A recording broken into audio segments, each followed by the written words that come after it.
Hey, and welcome once again to the Marriage Redesigned program. First, let me just say this. You both have taken a very bold, brave step to be here.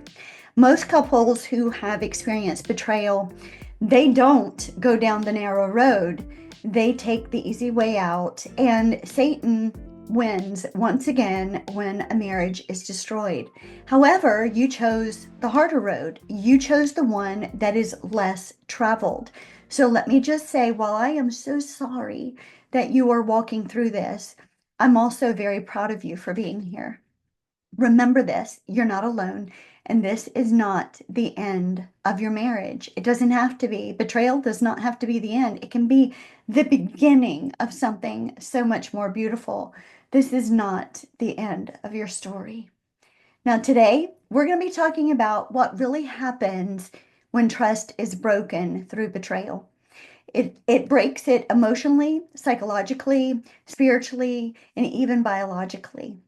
Now, we're going to unpack how betrayal trauma affects you, the betrayed spouse, and what the unfaithful partner needs to understand if restoration is truly the goal. And I believe it is, or you would not be here.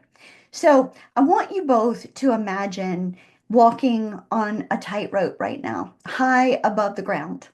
Each step, of course, is very deliberate. You're focused, steady, and balanced. You both believe the rope will hold. Now imagine this. Someone you love, someone you trust, actually cuts the rope. You're not just falling physically, you're falling emotionally, psychologically, spiritually. Everything that felt secure is now spinning out of control. That's what betrayal feels like. It's not just a broken promise, it's a broken world. And you begin to question everything. Was any of this ever real? Was any part of the marriage real?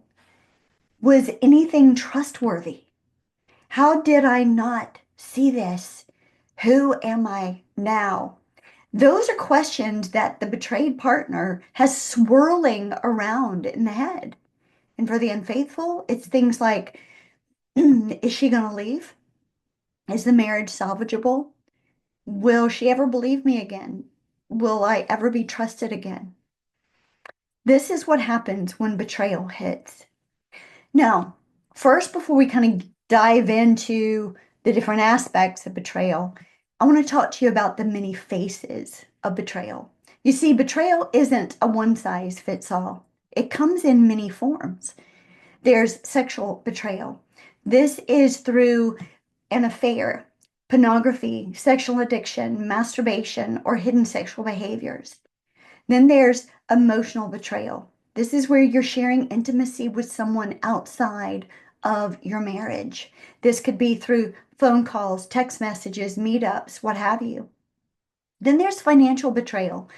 This involves secrets around spending, secret accounts, debts, things of that nature. Then we have relational betrayal, turning to others instead of your spouse, lying, withdrawing, disrespecting. And then there's spiritual betrayal, violations of shared beliefs or using scripture to try to manipulate and control.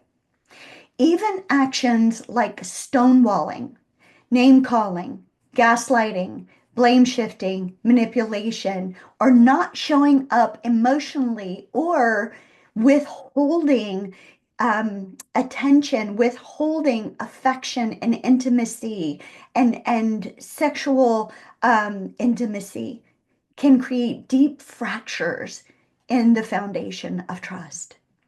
Now, what all betrayal has in common is this: it violates the sacred trust of your covenant, and it breaks more than a promise.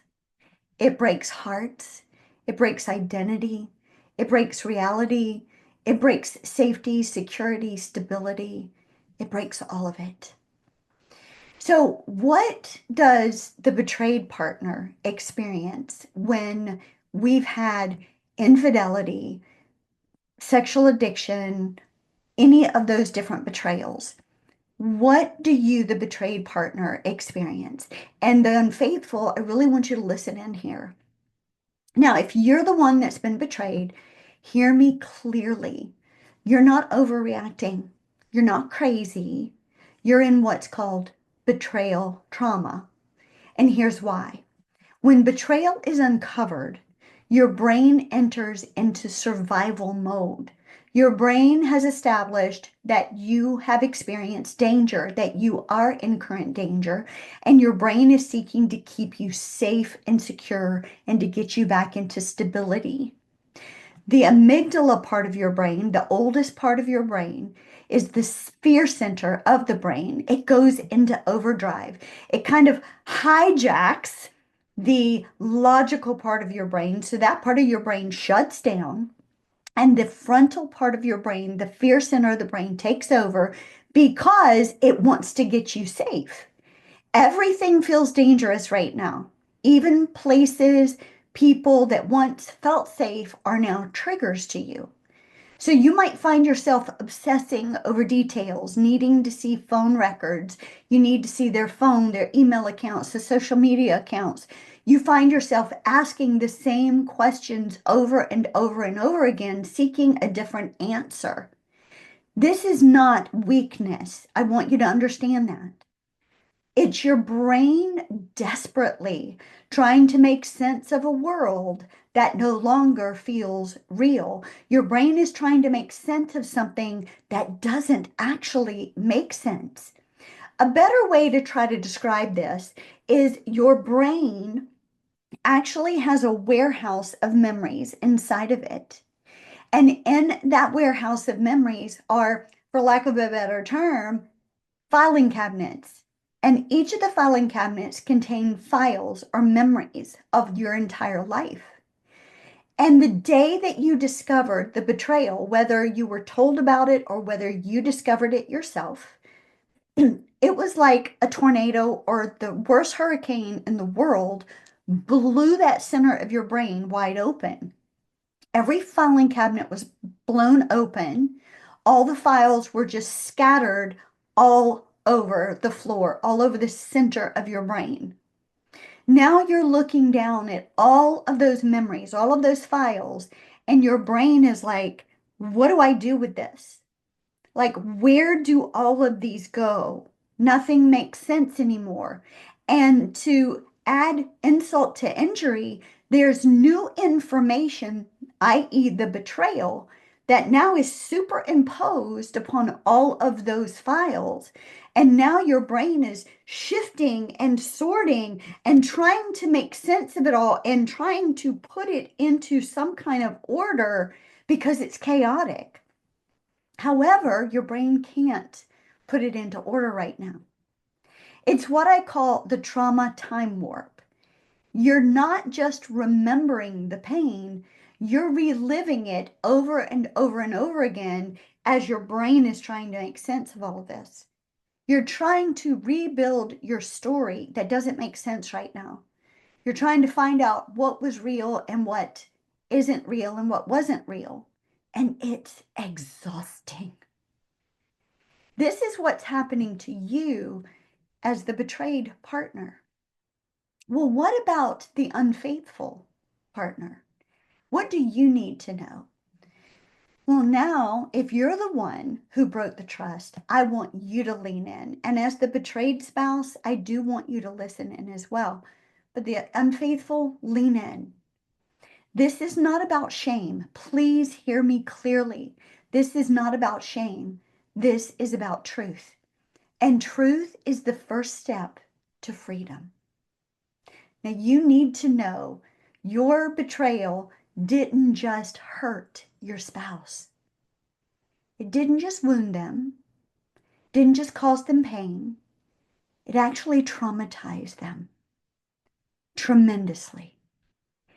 Even if you didn't mean to, even if you feel deep repentance and remorse, even if you just want to move forward, the trauma response they're having, it's not drama. It's neurobiology. That's exactly what it is. You're not being punished. Please hear me clearly on that. They're just trying to survive.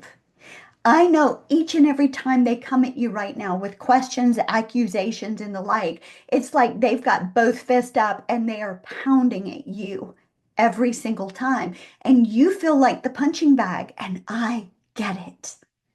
I get it. But remember, they are like the bear in a bear trap. They are crying out with trauma and they are just lashing out right now because the pain is so deep and so great.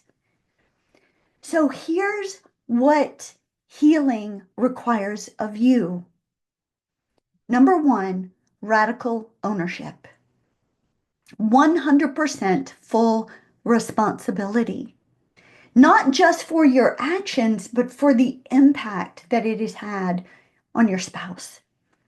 There's no excuses, no blaming, no minimizing, no gaslighting, no manipulation. You did what you did. It was a free will choice. And now it's time to own it. This is your first step to healing, your first step to freedom. Number two is this: relentless honesty. No more secrets, no more half truths, no more lies, nothing hidden. Your spouse cannot heal in a fog of confusion. They have to have relentless honesty. And in order for you to heal, in order for you not to stay vulnerable to end up where you are once again, you, for yourself, must not lie to yourself any longer. You must step into relentless honesty for yourself. And number three, real empathy. This is where sitting in their pain is required. And I know how hard that is. You don't want to feel that pain because you know you caused it. And you want to defend yourself right now, but this is not the route to take. Sitting in their pain and being able to sit in that pain is crucial right now. Hold their grief with them. Don't try to fix her because you can't. Don't try to fix what you messed up because you can't. Just be present in it as you both heal. Number four is this: stop causing harm. Get honest, get clean, stop the affair, stop the pornography, walk away from it, get the help that you need in order to recover, which means show up to your individual sessions inside of this program and do the hardcore work. Until the betrayal behavior ends, restoration cannot begin. Here's number five: do the inner core deep healing work. This isn't about behavior management. It's not about behavior modification. It's about true heart transformation. It's about uncovering the lies that you've believed that caused you to move into unhealthy coping mechanisms to escape the lies that you were believing, the feelings that you were feeling, and then replacing them with God's truth. And finally, be patient. You may want things to go back to normal, but I need both of you to hear me loud and clear. It's not going to go back to the way it was. And you don't want that because something back there was broken. You want a new relationship. So things are not going to go back to normal. They never will, and that's okay. Because God doesn't want to take you back there. He wants to lead you forward. God does have a heart for your restoration. And betrayal is not the end of your story. In fact, when brought into the light, when both of you surrender to God's healing, when truth and grace are at the center, betrayal can become the place where God begins to rebuild something brand new. Brand new.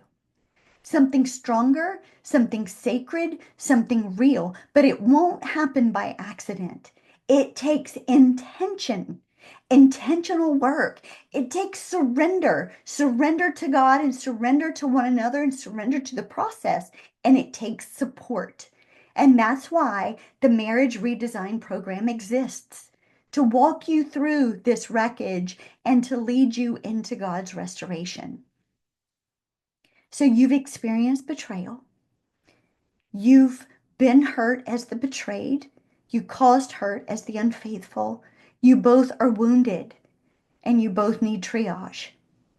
So let today be the day to stop pretending, to stop minimizing, stop trying to figure it out all on your own, and start your journey back to safety, security, stability, honesty, and hope. There is a way forward, and you don't have to walk it alone. We're going to rebuild this, and I'm going to be with you every step of the way. So, you have one more video to watch. It's going to explain your homework for this lesson. So go take a listen, and I'll see you in the next one.